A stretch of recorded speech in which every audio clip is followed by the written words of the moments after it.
नमस्कार, आदाब। मैं रिदा खानम, आप देख रहे हैं सियासत टीवी पर हिंदी समाचार। एक नजर डालते हैं आज की हेडलाइंस पर। भविष्य में कोई भी मतभेद नहीं होगा, डीके शिव कुमार संग मीटिंग के बाद बोले सिद्धारमैया। यूवीटी नेता का बयान आया सामने। घुसपैठियों को बचाना चाहती है टीएमसी और कांग्रेस सरकार, मंत्री मंगल पांडे का हमला, बोले हिंदू विरोधी है ममता बनर्जी। चुनाव आयोग के हाथ खून से रंगे हुए हैं, अखिलेश यादव बोले ऐसा बंगाल के लोग कह रहे हैं, एसआईआर के लिए इतनी जल्दी क्यों है। नेशनल हेराल्ड केस पर बोले सुरेंद्र राजपूत, कहा कोर्ट से न्याय की उम्मीद। विधानसभा सत्र से पहले तेजस्वी यादव ने की महागठबंधन के विधायकों के साथ बड़ी बैठक। अब समाचार विस्तार से। कर्नाटका में सत्तारूढ़ कांग्रेस के अंदर सरकार में शीर्ष पद को लेकर चल रहे अंदरूनी संघर्ष को खत्म करने के लिहाज से आज बेहद खास दिन है। आलाकमान के इशारे के बाद राज्य के दोनों प्रमुख नेता मुख्यमंत्री सिद्धारमैया और deputy CM DK Shivakumar ने अपने नाश्ते पर मुलाकात की। मुलाकात के बाद दोनों नेताओं ने पीसी करते हुए कहा कि हमारे बीच कोई भी मतभेद नहीं है, जिसके बाद प्रियंका चतुर्वेदी का बयान सामने आया है। देखिए, चर्चा सब जगह हो रही है, मीडिया में ज़्यादा हो रही है, आपस में उनके इतनी नहीं हो रही होगी जितना मीडिया उसको तूल दे रही है। और उसमें स्पष्ट किया है, कांग्रेस पार्टी ने भी स्पष्ट किया है कि इस पे बातचीत होगी, इस पे निर्णय लिया जाएगा। और उनका जो कमिटमेंट है कर्नाटका की जनता के साथ है, कर्नाटका की जनता को जो जो वादे किए थे वो पूरी करने की बात है। 5 साल के लिए एक बड़ा मैंडेट मिला है, उसकी जिम्मेदारी वो समझ रहे हैं। तो आने वाले समय में क्या कंटिन्यूटी रहेगी या चेंज आएगा, वो जनता के सामने आएगा। और साथ ही साथ मैं ये भी बता दूं कि भारतीय जनता पार्टी जो इसको तूल दे रही है, भारतीय जनता पार्टी किस आधार पर दे रही है। ये लोग तो वो पार्टी हैं जो रातों रात चीफ मिनिस्टर से लेकर पूरा कैबिनेट बदल देते हैं, और चीफ मिनिस्टर को ही नहीं पता चलता है कि कौन अगला चीफ मिनिस्टर बनने वाला है, और वो सीएम नहीं रहने वाले हैं। तो ये जो बार बार इसको तूल करने का काम है, जो मुद्दे हैं, मुद्दों से ध्यान भटकाने का काम है। बिहार सरकार के स्वास्थ्य व विधि मंत्री एवं पश्चिम बंगाल भाजपा के प्रभारी मंगल पांडे ने कहा है कि मुख्यमंत्री ममता बनर्जी आगामी चुनाव में संभावित हार से बौखलाई हुई हैं, इसीलिए वो भारत निर्वाचन आयोग द्वारा पश्चिम बंगाल में कराए जा रहे मतदाता सूची के विशेष गहन पुनरीक्षण का विरोध कर रहे हैं।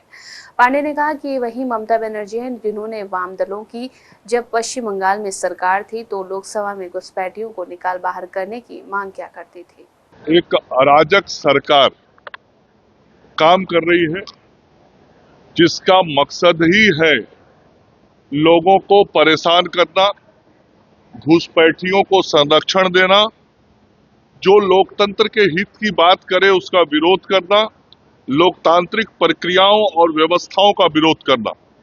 और अभी भी ममता बनर्जी जी अपने लोगों को उस्का के अपने शासन और प्रशासन तंत्र का गलत इस्तेमाल करके, पुलिस तंत्र का गलत इस्तेमाल करके, लोगों को डरवा के एसआईआर का जो काम है उसको प्रभावित करने की कोशिश कर रही हैं। और झूठा बयान जिस प्रकार से ये लोग बिहार में दिया करते थे एसआईआर के बारे में, वैसा ही झूठा बयान पश्चिम बंगाल में अब ममता बनर्जी जी के नेतृत्व में देने का काम लोग कर रहे हैं। लेकिन बंगाल की जनता सच्चाई जानती है। चुनाव आयोग ने जिस प्रकार से बिहार में काम किया था, और बिहार की एक भी जनता का नाम मतदाता सूची से छूटा नहीं था। सुप्रीम कोर्ट ने महाराष्ट्र राज्य चुनाव आयोग को राज्य के नगर निगमों, जिला परिषदों और पंचायत समितियों में चुनाव प्रक्रिया शुरू करने की अनुमति दे दी है। हालांकि अदालत ने स्पष्ट कर दिया है कि जिन निकायों में कुल आरक्षण 50% की संवैधानिक सीमा से अधिक और वहां पर चुनाव फिलहाल नहीं होंगे। अदालत के इस फैसले ने लंबे समय से स्थगित स्थानीय निकाय चुनाव को नई गति दी है, लेकिन आरक्षण सीमा को लेकर विवाद बरकरार है। सुप्रीम कोर्ट ने बिल्कुल स्पष्ट रूप से कहा है कि जहां तक 29 म्यूनिसिपल कॉर्पोरेशंस है, 32 जिला परिषद है, 346 पंचायत समितिज है, वहां कोर्ट ने आदेश दिया है स्टेट इलेक्शन कमीशन को कि ये रिजर्वेशन 50% के अंदर ही होना चाहिए। कोई भी नोटिफिकेशन में इसके ऊपर नहीं हो सकता है और हम आदर सम्मान करते हैं ऑनरेबल कोर्ट्स का, क्योंकि ये वर्डिक्ट जो है एक फाइनल जजमेंट है।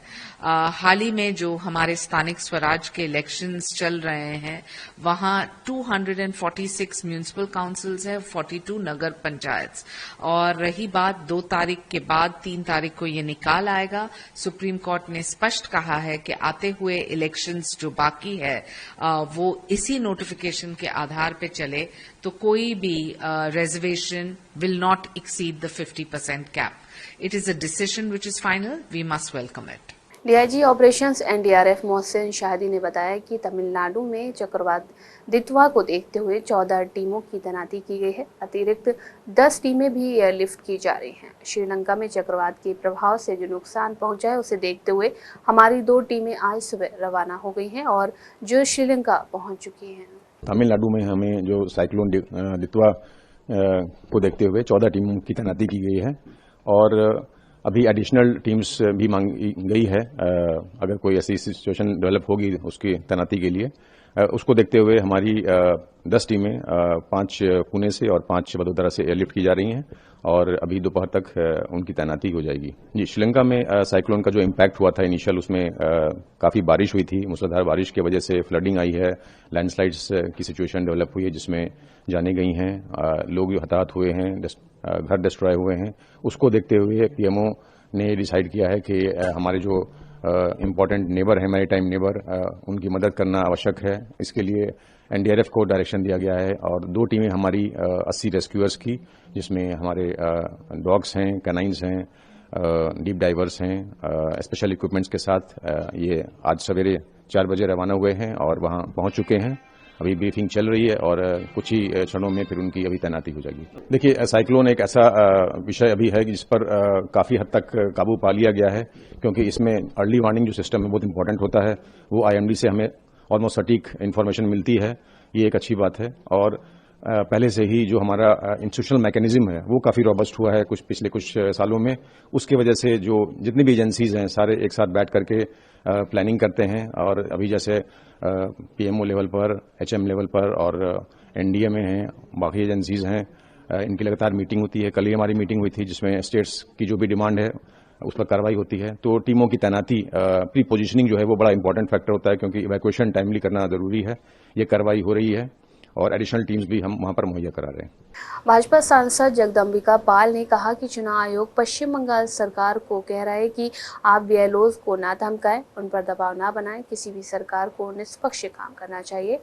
अगर चुनाव आयोग एक निष्पक्ष मतदाता सूची पूरे देश में बना रहा है, राहुल गांधी, अखिलेश यादव, ममता बनर्जी जैसे लोगों को देश को गुमराह करने की बजाय बीएलओज को सहयोग करना चाहिए। तो आखिर बंगाल में उनकी सरकार है, ममता बनर्जी की टीएमसी की, और अगर चुनाव आयोग ये कह रहा है कि आप बीएलओ को धमकाएं ना, बीएलओ को प्रेशराइज न करें, तो एक किसी भी सरकार का काम है कि शासन, सुशासन या निष्पक्ष काम करने का।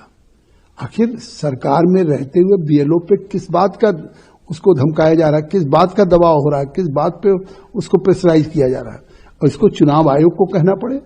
तो मुझे लगता है अगर चुनाव आयोग एक निष्पक्ष मतदाता सूची पूरे देश में बना रही है, चाहे वो वेस्ट बंगाल हो चाहे यूपी हो, तो आज इनको जनता के में अखिलेश हो, राहुल हो, ममता हो, गुमराह करने के बजाय उनको उसमें बीएलओज के साथ सहयोग करना चाहिए, न कि बीएलओज को धमकाना चाहिए। कर्नाटका के मुख्यमंत्री पद के विवाद पर कांग्रेस नेता संदीप दीक्षित ने कहा कि डीके शिव कुमार और अन्य लोग बार बार कह रहे हैं कि मंत्रिमंडल में फेरबदल हो रहा है और नए मंत्री चुने जा रहे हैं और जो चीजें सुलझने में समय लगता है। पार्टी सदस्यों के बीच मतभेद होते रहते हैं, लेकिन चिंता की कोई बात नहीं है। भाजपा इसमें अवसर तलाशने की कोशिश कर रही है, लेकिन उसे इससे कुछ हासिल नहीं होगा। मेरे ख्याल से एक जरूरत से ज्यादा इसमें कुछ हो गया था। बार बार डीके शिव कुमार ने भी कहा है और उन्होंने भी कहा है कि भाई अभी मंत्री नए बन रहे हैं, हमारा अपना अपना पक्ष होता है, हम अपने अपने लोगों के नाम वहां रखते हैं और ऐसा वाद विवाद तो खैर नहीं है, कुछ डिफरेंसेस ओपिनियन होते रहते हैं और हमारा हाईकमांड हमेशा उसको सॉर्ट आउट करेगा।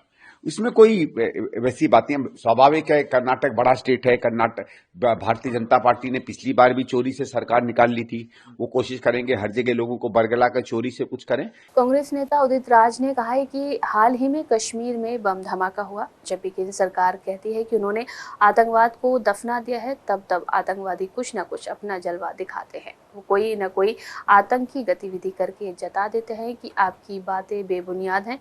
अभी कुछ दिन पहले ही कहा गया कि जम्मू कश्मीर के अलावा देश में कहीं भी कोई आतंकी गतिविधि नहीं है और लाल किले पर बम धमाका हो गया।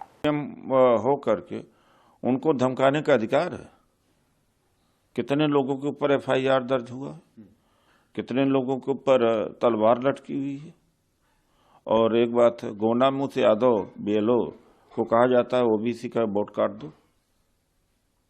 ये एक नहीं, हजारों हजार हैं जिनको ये कहा जा रहा है इसका वोट जोड़ो, उसका न वोट जोड़ो। ये कोई SIR है कि मतलब है कि बीजेपी अपनी वोटर लिस्ट तैयार कर रही है, विपक्ष का काट रही है।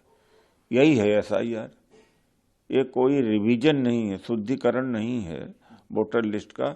शुद्धिकरण इस बात का है वोटर लिस्ट का कि विपक्ष के वोट को काट दो। मैं तो कहूंगा विपक्ष को तो बाइकाट कर देना चाहिए पूरे चुनावी प्रक्रिया को। जब पहले से रिजल्ट डिक्लेयर हुआ है, ये मेरा निजी बयान है कि डिक्लेयर कर देना चाहिए कि हम भाग ही नहीं लेंगे। और जब गुंडागर्दी से ही सब चुनाव जीता जा रहा है, तो अब गांव के गांव कह रहे हैं कि हमने राजद को दिया वोट, कांग्रेस को वोट दिया और EVM में वोट निकल ही नहीं रहा। अगर वास्तव में कहते हैं कि डेमोक्रेसी है तो जगह जगह पर मॉक पोल करा लें। मॉक पोल कराने महाराष्ट्र में जब चौंकाने वाले रिजल्ट आए थे तो मॉक पोल जो गांव करने जा रहा था वहां रोक दिया गया। इसी से पता लगता कि सब बेईमानी है, यहाँ कोई चुनाव नहीं हो रहा, डिक्टेटरशिप है ये सब। आप कह रहे हैं कि विपक्ष को बॉयकॉट कर देना चाहिए, लेकिन अब मान लीजिए बिहार में आप लोगों के 6 विधायक हैं तो फिर उनको भी इस्तीफा देना पड़ेगा। नहीं, अब क्या किया जा सकता है? नहीं, अभी चुनाव मतलब तो रहा नहीं गया। एक सुझाव है मेरा कि बाइकॉट करने का सोचना चाहिए, सुझाव है, क्योंकि अब मतलब तो रहा नहीं। जिसको चाहेंगे जिता लेंगे, जिसको चाहे हरा देंगे। ये तो रिजल्ट पहले ही बता देते हैं। अरे वो अशोक वानखेड़े जी का, मैं एक पत्रकार हैं, उनकी बात परसों नरसों सुन रहा था मैं। वो तो 2019 के बारे में बता दिया था कि इतने सीटें आएंगी, ये सीटें आएंगी, और बंगाल की सीटें बता दिया था कि यही सीटें जीत के आएंगी। इसके मतलब सब डिसाइडेड है। सपा प्रमुख अखिलेश यादव ने कहा कि BLOs पर जबरदस्ती का वर्क प्रेशर दिया जा रहा है। SIR के लिए भाजपा को इतनी जल्दबाजी क्यों है? यूपी में लगातार शादियां हो रही हैं, इस समय सब लोग व्यस्त हैं, लेकिन इनको इससे कोई भी मतलब नहीं है। फॉर्म भरने के लिए नगर निगम के सफाई कर्मियों को सहायक बनाया गया है। कल मैं फतेहपुर गया था, वहां पर मुझे पता चला कि सुपरवाइजर पर सरकार लगातार दबाव बना रही है, इस वजह से उन्होंने आत्महत्या कर ली थी। कल रात जब मैं फतेहपुर में गया था, उन सुपरवाइजर के परिवार के लोगों से जब मैं मिला हूं, उनसे जो बातचीत हुई है, उस बातचीत के दौरान उनकी बहन, उनके परिवार, उनके तमाम जो सहयोगी साथी थे, वो यही बता रहे थे कि उनके ऊपर लगातार सरकार के माध्यम से दबाव बनाया जा रहा था कि जल्दी करिए और जल्दी फॉर्म बंटवाइए, जल्दी फॉर्म भरवाइए। और उसका परिणाम यह हुआ कि उन्होंने आत्महत्या कर ली। उस परिवार की भी मैं मदद कर करके आया हूं। तो आखिरकार जल्दी क्या है SIR की? वेस्ट बंगाल के भी लोग ये कह रहे हैं कि चुनाव आयोग के खून से हाथ रंगे हैं। अब इन लोगों की जान गई है, कौन मदद करेगा? चुनाव आयोग को सामने आना चाहिए, मदद करना चाहिए, क्योंकि ये सब कर्मचारी, अधिकारी चुनाव आयोग के लिए काम कर रहे हैं। और चुनाव आयोग का काम हमने बहुत करीब से देखा है बाई इलेक्शन में। जिस समय बाई इलेक्शन हो रहा था, उस समय पूरा का पूरा चुनाव आयोग के अधिकारी चुप बैठे हुए थे। उन्होंने बूथ लूटने दिया, उन्होंने अधिकारियों के माध्यम से जो जो बीजेपी करवाना चाहती थी वो होने दिया, वोट डलवा लिया, CCTV पे सब है। कि आपके किन लोगों ने वोट डाला है, कौन प्राइवेट ड्रेस पहन करके आया था और वोट डाल गया। इसीलिए सीसीटीवी की अब फुटेज भी नहीं देंगे आपको, रिकॉर्डिंग भी नहीं देंगे। नेशनल हेराल्ड मामले में दिल्ली कोर्ट के आदेश के बाद कांग्रेस नेता सुरेंद्र राजपूत ने इसे पूरी तरह से फर्जी केस बताया। राजपूत ने कहा कि इस मामले में ना तो कोई पैसा गया है और ना ही कोई धनराशि ली गई है और न ही गांधी परिवार पर लगाए गए आरोपों का कोई अधिकार है।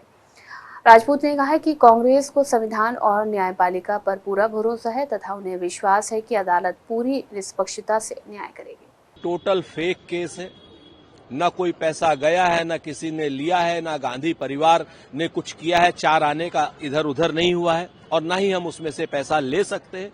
ये केस पूरी तरीके से राजनीतिक दुर्भावना से प्रेरित होकर के सुब्रमण्यम स्वामी के साथ भारतीय जनता पार्टी और ईडी ने मिल करके इसकी संरचना की है और हम लोग भारतीय संविधान पर पूरा भरोसा रखते हैं, हमें संविधान पर पूरी आस्था है। कोर्ट पूरा न्याय करेगा, ऐसी हमें पूर्ण विश्वास है और जितने लोग इस केस के पीछे दुर्भावना से लगे हुए हैं उनको करारा जवाब मिलेगा, ऐसा हमारा विश्वास है। पूरी दुनिया भर में जो भी सांख्यिकी के आंकड़े वाले लोग हैं वो लोग आज की डेट में भारत के किसी भी प्रकार के आंकड़ों को संदेह की दृष्टि से देख रहे हैं और ये विश्व के पटल पर अलग अलग जगहों पर और हिंदुस्तान में अलग अलग जगहों पर ये बात हो रही है कि एनएसएसओ के आंकड़े, स्टैटिस्टिक्स के आंकड़े कितने जो है विश्वसनीय है, क्योंकि भारतीय जनता पार्टी ने सारे के सारे संविधान तहत स्वायत्तशासी संस्थाओं को तहस नहस सा कर दिया है।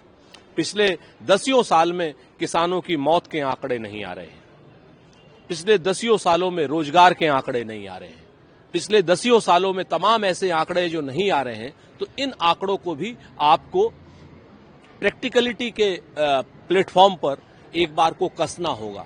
अगर ग्रोथ हुई है तो ये स्वागत की बात है, लेकिन ये ग्रोथ रोजगार में भी तो दिखनी चाहिए। रोजगार में ग्रोथ नेगेटिव दिख रही है, महंगाई लगातार बढ़ रही है, डिमांड लगातार कम हो रही है, तो ये ग्रोथ कहां हो रही है ये जरूर भारतीय जनता पार्टी को और प्रधानमंत्री को बताना चाहिए। अगर ये प्रो ग्रोथ सिर्फ और सिर्फ अडानी के घर में हो रही है तो 140 करोड़ देशवासियों को इससे कोई मतलब नहीं। समाजवादी पार्टी के प्रमुख अखिलेश यादव ने कहा कि मैंने सुना है कि भाजपा के अंदर कुछ अंदरूनी कलह चल रही है, एक दूसरे को नीचा दिखाने की कोशिशें भी की जा रही हैं। 2027 में होने वाले यूपी विधानसभा चुनाव पर उन्होंने कहा कि इंडिया गठबंधन मिलकर चुनाव लड़ रहा है। बीजेपी में आपस में जूता चल रहा है,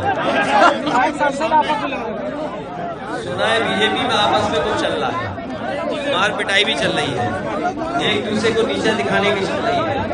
हम तो कहेंगे एक को कहो एक यहाँ आ जाओ, कोई वैकेंसी होगी निकाल देंगे, हम वैकेंसी। सर 2027 में आप अकेले नहीं गठबंधन के साथ लड़ेंगे? गठबंधन चुनाव लड़ेगा जी। आरजेडी नेता मृत्युंजय तिवारी ने कहा कि विपक्ष संख्या बल में कम होने के बावजूद बिहार के मुद्दों पर जनता की चिंताओं को उठाने में अपनी भूमिका निभाएगा। विपक्ष के तौर पर हर सरकार पर जनता के हित में काम करने का दबाव बनाएंगे। संख्या बल चाहे कम हो, लेकिन एक जिम्मेवार विपक्ष की भूमिका महागठबंधन राष्ट्रीय जनता दल निभाएगा और जनता के मुद्दे पर जो सवाल थे वो आज भी कायम है और बिहार विधानसभा चुनाव के बाद जो परिणाम आए हैं ये ठीक है कि हम संख्या बल में कम हैं, लेकिन हमारे हौसले आज भी बुलंद हैं और हम सरकार को घेरने के लिए जितना संख्या मेरे पास है उतना बहुत है और इसी संख्या बल पर हम सरकार पर दबाव बनाकर बिहार की जनता के हित में काम कराएंगे। कांग्रेस नेता शकील अहमद खान ने कांग्रेस अध्यक्ष मल्लिकार्जुन खड़गे के आवास पर बैठक पर कहा कि कांग्रेस पार्टी के शीर्ष नेतृत्व ने बुलाया है, आने वाले दिनों के कार्यक्रमों पर बात होगी, एक रोड मैप तय करना है, चुनाव में कहां कहां चूक हुई है उस पर बारीकी से बात करेंगे। कांग्रेस पार्टी के शीर्ष नेतृत्व ने बुलाया है, जाहिर सी बात है कि आना है और आने वाले दिनों में कार्यक्रमों को तय करना है, एक रोड मैप पे भी बात करना है, चुनावी प्रक्रिया कैसे कैसे हुई फिर उस पर डिटेलिंग भी होनी है। तो इन सब बातों के लिए बुलाया है। हम लोग सब और भी डिटेलिंग में बातें करेंगे, माइन्यूट डिटेल पे भी बात होगी, क्योंकि कांग्रेस पार्टी सीरियसली इन सब चीज़ों को सोच रही है। इंदिरा भवन में मीटिंग हुई, क्या आपको लगता है कि उस मीटिंग के बाद भी कुछ ऐसी चीजें, बहुत सारी चीज़ें थी जो माइक्रो तरीके से बची हुई होंगी, तो उसके लिए वो जानकारी ज़रूरी थी। सीएलपी को लेकर क्या कोई बदलाव या ऐसा कुछ आप? सीएलपी के लिए बदलाव का सवाल नहीं, सीएलपी तो मैं हूं नहीं, मैं जीता नहीं, तो सीएलपी तो वही होता है जो एमएलए होता है। फिर भी सर क्या नेतृत्व में बदलाव, मेरा पूछने का ये मतलब ऐसा कुछ भी नहीं है जो मेरी निगाह में है, लेकिन सारी चीजें तय तो यहाँ होंगी ना। कांग्रेस नेता सचिन पायलट ने कहा कि देश में एसआईआर कई बार हुआ है, लेकिन इससे पहले जब एसआईआर होता था तो ना तो कोई चर्चा होती थी और ना ही लोगों के मन में कोई डर था। लोग चुनाव आयोग के रवैये से परेशान हैं। बिहार में लाखों लोगों के नाम काट दिए गए और अभी भी जो अभियान चल रहा है उसमें लोगों को बहुत कम समय दिया गया है। कई राज्यों में बीएलओ आत्महत्या कर रहे हैं तो कुछ शिकायत कर रहे हैं कि वे इतने तनाव में हैं। भाई एसआईआर देश में कई बार हुआ है, लेकिन पहले कब एसआईआर होता था ना चर्चा होती थी, ना मन में आशंका लोगों की थी, लेकिन पहली बार क्योंकि निर्वाचन आयोग का जो रवैया रहा है, जो उनके एक्शंस रहे हैं, उसको देखकर लोगों के जहन में बहुत बड़ी चिंता है, क्योंकि बिहार में लाखों लोगों के नाम काटे गए और अभी भी जो अभियान चल रहा है बहुत कम समय लोगों को दिया गया है। करोड़ों लोगों की वेरिफिकेशन करना, अपलोड करना, अभी इतने सारे राज्यों में बीएलओज कोई आत्महत्या कर रहा है, कोई कंप्लेन कर रहा है, इतना तनाव और प्रेशर उनके ऊपर डाला जा रहा है, तो ये संकेत है कि कुछ ना कुछ गड़बड़ी होने जा रही है। निर्वाचन आयोग को एक निष्पक्ष संस्था के रूप में काम करना चाहिए। पूरे प्रदेश देश में जहाँ जहाँ हम लोग कर सकते हैं पूरी कोशिश कर रहे हैं, क्योंकि वोटर लिस्ट का शुद्धिकरण करना ये काम इलेक्शन कमीशन का है, पॉलिटिकल पार्टी का नहीं है। हम तो ये चाह रहे हैं कि जो गरीब है, दलित है, आदिवासी है, पिछड़ा है, नौजवान है, बुजुर्ग है, कहीं वो शिक्षा के अभाव में या जानकारी के अभाव में किसी की मंशा उनके नाम काटने की हो, उसको हम पूरा नहीं होने देंगे। तो कांग्रेस पार्टी पूरे देश में जहाँ जहाँ हमारे मतदाता हैं, नागरिक हैं, जो उनका वोट देने का अधिकार संविधान में है, उससे वंचित ना रहें, उसको लेकर अभियान चला रहे हैं। राजस्थान, छत्तीसगढ़, पूरे जहाँ जहाँ 12 स्टेट्स में हो रहा है। लेकिन देखने में आया है कि एक मकान में 100, 150, 200 नाम हैं, डुप्लीकेट नाम हैं, जो जिंदा है उनको मरा दिखाया गया है, जो सब प्रमाण के साथ राहुल जी ने कई बार ये प्रेस को भी दिखाया, देश को दिखाया है कि वोट चोरी हुई है, वोटर लिस्ट में गड़बड़ी हो रही है और इलेक्शन कमीशन के जो एक्शंस हैं वो संदिग्ध हैं। तो ये मेरा आग्रह है कि इलेक्शन कमीशन को एक्शन लेना चाहिए, निष्पक्षता से काम करना चाहिए और विचारधारा, दबाव, सरकार, नेता के प्रेशर में काम करेंगे तो ये जनता और कांग्रेस पार्टी को स्वीकार्य नहीं होगा। अमेरिकी राष्ट्रपति डोनाल्ड ट्रंप ने कहा कि पूर्व राष्ट्रपति जो बाइडेन द्वारा ऑटो पेन स्टैंड का इस्तेमाल कर साइन किए गए दस्तावेज रद्द कर दिए गए हैं। उन्होंने दावा किया है कि बाइडेन के ज़्यादातर ऑर्डर ऑटो पेन से साइन होते थे। ये एक ऐसी मशीन है जो दिए गए हस्ताक्षर की एक प्रति तैयार करती है। ट्रंप ने ट्रूथ सोशल पर पोस्ट कर कहा, स्लीपी जो बाइडेन द्वारा ऑटो पेन से साइन कोई भी दस्तावेज जो उनमें से लगभग 92% था को समाप्त कर दिया गया है और अब इनका कोई प्रभाव नहीं है। अगर अमेरिका के राष्ट्रपति द्वारा विशेष रूप से अनुमोदन नहीं दिया जाता है तो ऑटो पेन का उपयोग करने की अनुमति नहीं है। इसके अलावा डोनाल्ड ट्रंप ने धमकी देते हुए कहा कि अगर बाइडेन यह दावा करते हैं कि कर्मचारी उनके निर्देश पर काम कर रहे थे तो उन पर झूठी गवाही के आरोपों में मुकदमा चलाया जाएगा। अमेरिकी राष्ट्रपति ने कहा कि ओवल ऑफिस में रेजोल्यूट डेस्क के इर्द गिर्द बाइडेन को घेरे रहने वाले कट्टरपंथी वामपंथी पागलों ने उनसे राष्ट्रपति पद छीन लिया। मैं सभी कार्यकारी आदेशों और उन सभी चीजों को रद्द कर रहा हूं जिन पर सीधे तौर पर जो बाइडेन के हस्ताक्षर नहीं थे, क्योंकि ऑटो पेन का संचालन करने वाले लोगों ने ऐसा अवैध रूप से किया था। जो बाइडेन ऑटो पेन प्रक्रिया में शामिल नहीं थे और अगर वह कहते हैं कि वह शामिल थे तो उन पर झूठी गवाही देने का आरोप लगाया जाएगा। हिंदी समाचार बस यही समाप्त होता है। मुझे दे इजाजत। आप बने रहे सियासत टीवी के साथ।